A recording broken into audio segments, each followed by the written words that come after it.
రామప్ప దేవాలయం కాకతీయ రాజులు నిర్మించిన చారిత్రక దేవాలయం. తెలంగాణ రాష్ట్రం ములుగు జిల్లా వెంకటాపూర్ మండలం పలంపేట గ్రామం దగ్గర ఈ ఆలయం ఉన్నది. దేవుని పేరు మీద కాకుండా శిల్పి రామప్ప పేరుపై ఈ ఆలయం పిలువబడడం ఒక ప్రత్యేకత. ఈ ఆలయాన్ని రేచర్ల రుద్రయ్య 1213 సంవత్సరంలో నిర్మించాడని గణపతి దేవుడు వేయించిన శిలాశాసనం ద్వారా తెలుస్తుంది. ఈ ఆలయంపై రామాయణం, పురాణ, ఇతిహాస గ్రంథాలతో కూడిన రమణీయమైన శిల్పాలు చెక్కబడి కళా సౌందర్యంతో మదనిక నాగిని శిల్పాలు చూపరులను ఎంతగానో ఆకట్టుకుంటాయి. అంతేకాకుండా రామప్ప దేవాలయం అత్యంత తేలికైన నీటిలో తేలే ఇటుకలతో నిర్మితమై ఉన్నది.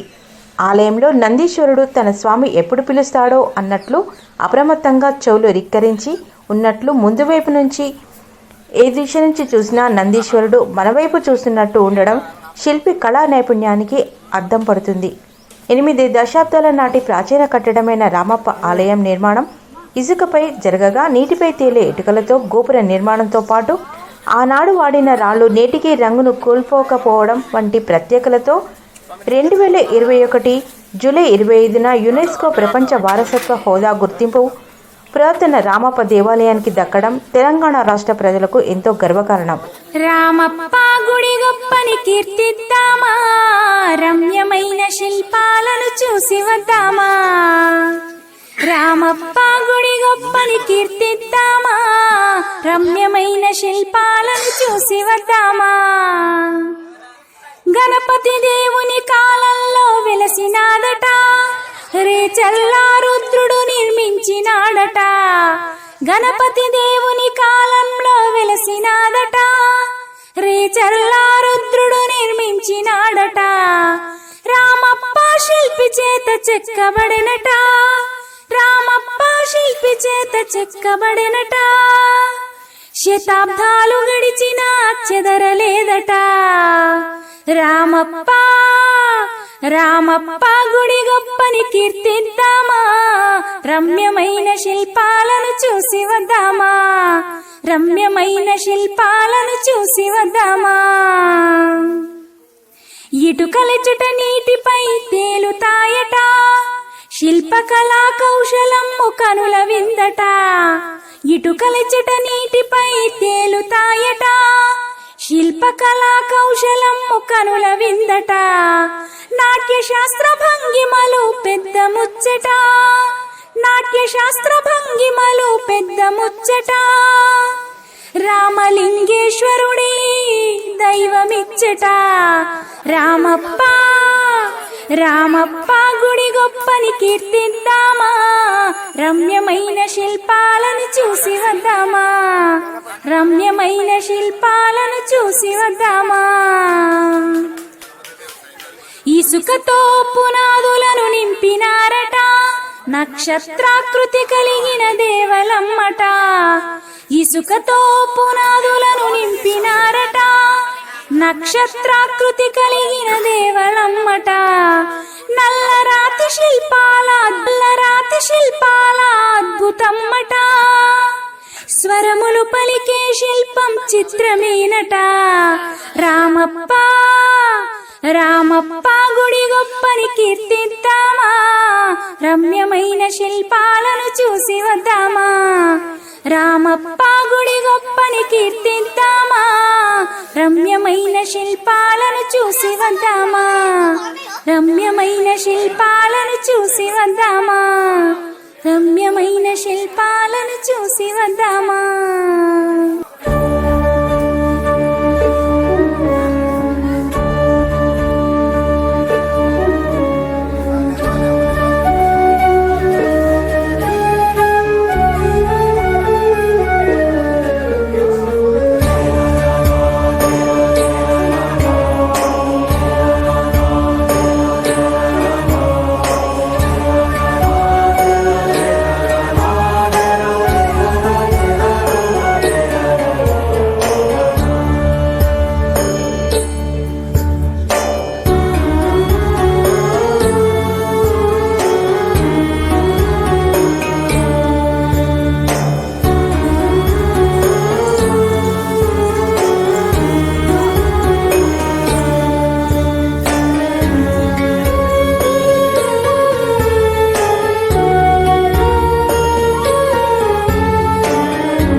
కూడా 40 years పట్టింది.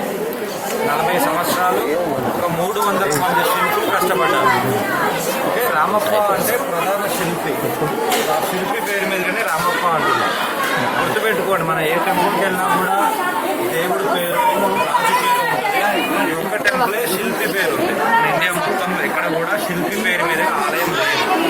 అలాగే లోపల ఉన్న స్వామివారి పేరు కూడా శ్రీ రామలింగేశ్వర స్వామి, అలా కూడా రామప్ప టెంపుల్ అంటారు.